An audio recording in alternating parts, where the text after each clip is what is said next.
waaw dañuy rafetlu trop di profité di Mohamed Moussa Diaw directeur régional de la santé Thiès di profité di jaajëfal liggéeykat yëpp particulièrement liggéeykat waa santé. Effectivement premier mai bu ñëwee souvent dañuy dem di joxe ay cahiers de doléances waaye loolu en tout ñi war a joxe cahier de doléances mooy syndicat yi ñoom ñoo koy def tey ñun dañoo doxal ni seetlu nii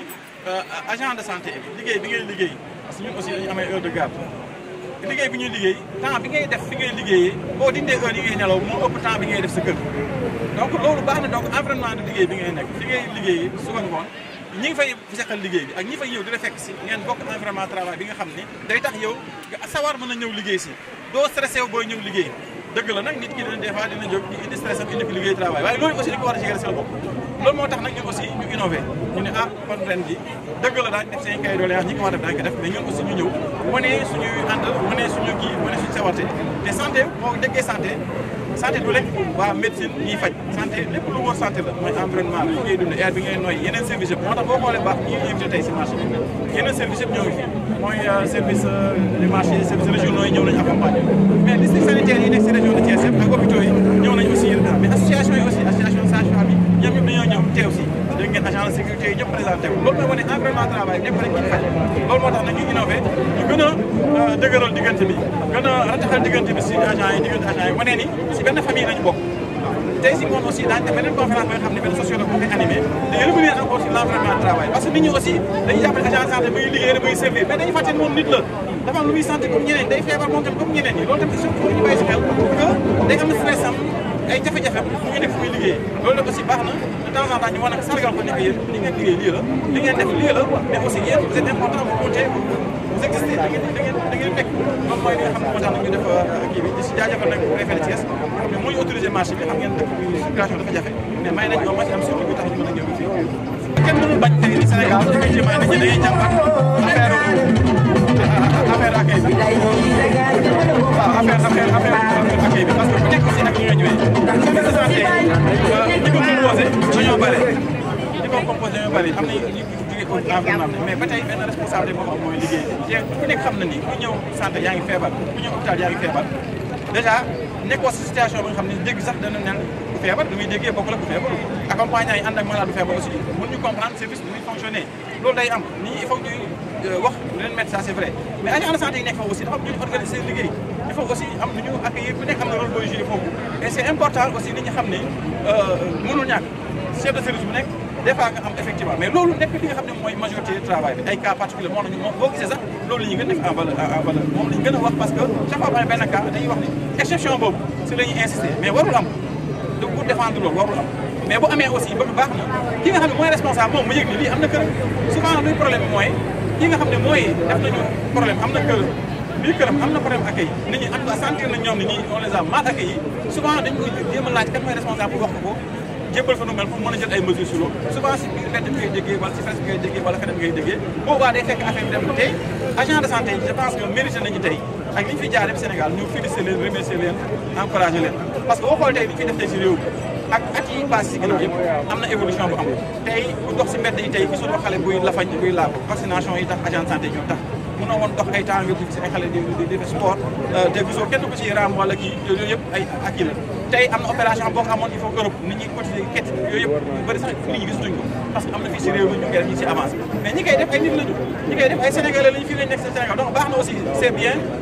dans le cadre de l'équilibre ñu indi li nga xam ne wax waaye nit ñi aussi objectif parce que boo déggee problème bu ñu wax ni am na accueil nit ki dañ la wax toujours li ñu ko def mais du la wax jamais moom lu mu def nga ñu def ko li ñu ko def loolu aussi si la bokk et def nañ ay boîte à idées def nga service yi pour que ñun service public on est là pour rendre service aux populations te nu mu gënee baax lañ ko ci loolu mooy suñu mission mais baax na aussi bu nit ñi amee ay kii les boîtes d'idées là ñu siy bind objectif bu ñu ko tayal soxla nañ ko parce que nit ki lu mu soxla mooy objectif am ko métti bind ko ne lii mooy sama kii wala nga laaj kan mooy responsable service boo gis am na responsable mais ñoo xam des fois xam nga sax mooy responsable donc loolu mooy vraiment li nga xam ne ñoo koy kii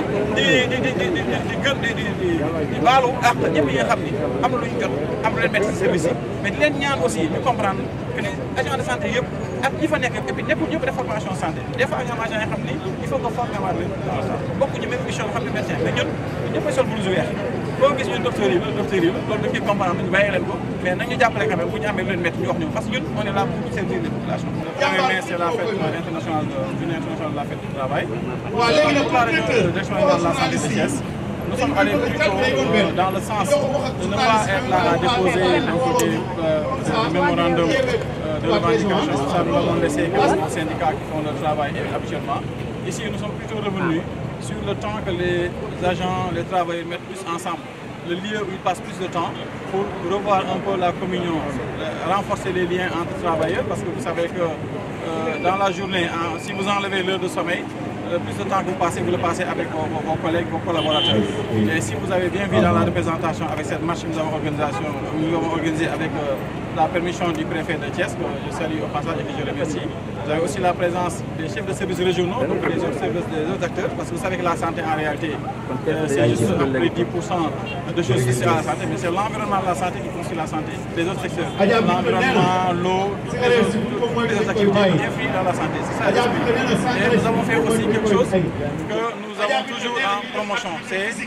la promotion des activités sportives physiques, parce que la santé c'est avant tout la prévention. Et l'ensemble des sanitaires sont aujourd'hui représentés, les acteurs de la santé sont représentés, que ce soit les relais, les bâtiments, les sages-femmes, les associations d'infirmiers, les infirmiers aussi sont fait représenter. Montrer d'union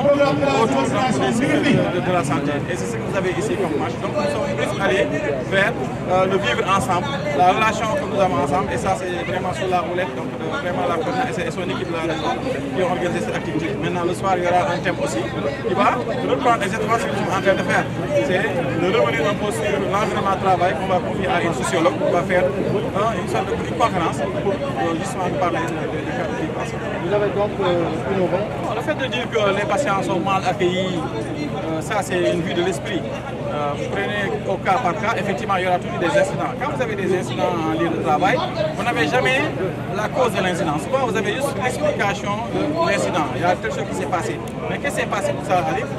Ça c'est des problèmes. Donc on ne peut pas être épigoé là-dessus. Les agents de santé, et vous comprenez que la structure santé elle est constituée de X personnes venant d'horizons divers. Les responsables de ça. L'objectif de l'agent de santé avant tout, c'est de soulager la douleur des patients. Personne ne va à l'hôpital avec plaisir. Mais aussi vous comprenez qu'un patient ne vient pas à l'hôpital avec ses patients, avec ses accompagnants, vraiment en étant à l'aise, en étant dans des conditions même pour entendre ce que vous êtes en train de dire. Donc il faut faire quand même vraiment quelque chose de positif. Parce que les gens qui vous disent que j'étais à l'hôpital, je suis guéri, alhamdoulilah, je suis chez moi, on les oublie parce que c'est les trains qui arrivent à l'heure, ça n'intéresse personne. Et les incidents, ça ne peut pas manquer. L'essentiel, c'est de toujours continuer à former, toujours continuer à améliorer pour que les gens aient un environnement de travail extraordinaire, un environnement amélioré. Parce que les gens aussi, il y a cette pression qui se... Il y a aussi des directives. Vous-même responsable, quand vous avez des directives, il se peut que ça ne soit pas suivi comme chacun a aussi sa personnalité. Il y a des gens qui les abordent d'une certaine manière, ils vous répondent d'une autre manière. Donc, il ne faut pas prendre des cas que les gens se prennent comme ça. L'essentiel pour nous, chaque fois qu'il y a des choses qui remontent, parce que si vous allez bien, même dans les structures sanitaires, vous voyez des gens qui mettent des boîtes d'idées. Et ces boîtes d'idées, quand vous les ouvrez, vous ne trouvez rien du tout. Alors que c'est l'occasion de revenir dire aux gens, voilà les problèmes que nous avons confrontés. C'est mieux que de colporter ce qu'une personne dit pour en faire une personne générale. Ça va même jusqu'à décourager les agents de santé qui se sacrifient, qui se donnent que c'est pour que les choses marchent ensemble. Les gens qui vous disent que j'ai été opéré pour des choses que je pense qu'il n'existent qu'en Europe et qui sont faites au Sénégal, et on a des résultats, il faut avoir aussi l'habitude de féliciter ces gens-là, de remonter, de montrer le visage positif de la santé. C'est mieux que souvent de revenir, mais aussi c'est un service public. On est là pour les populations doivent apprécier le travail qu'on fait pour elles. Et que ça soit positif ou négatif, on doit l'avoir, essayer de s'améliorer, mais ce qui nous arrangerait, nous, ce que tout chef de service voudrait avoir, c'est quand il y a des incidents, que ça soit porté à sa connaissance pour qu'il prenne des décisions. Mais souvent les gens préfèrent aller dehors, expliquer ce problème, et la personne, le responsable est le dernier à être informé souvent. Souvent c'est le dernier à être informé qu'il y a eu un incident chez lui. Donc je profite de l'occasion aussi pour dire que c'est un service public. Les agents de santé doivent donner un service exemplaire et c'est pour ça qu'ils sont formés, c'est leur sacerdoce. Maintenant, s'il y a des incidents, les populations aussi doivent porter à notre connaissance avec des choses objectives aussi.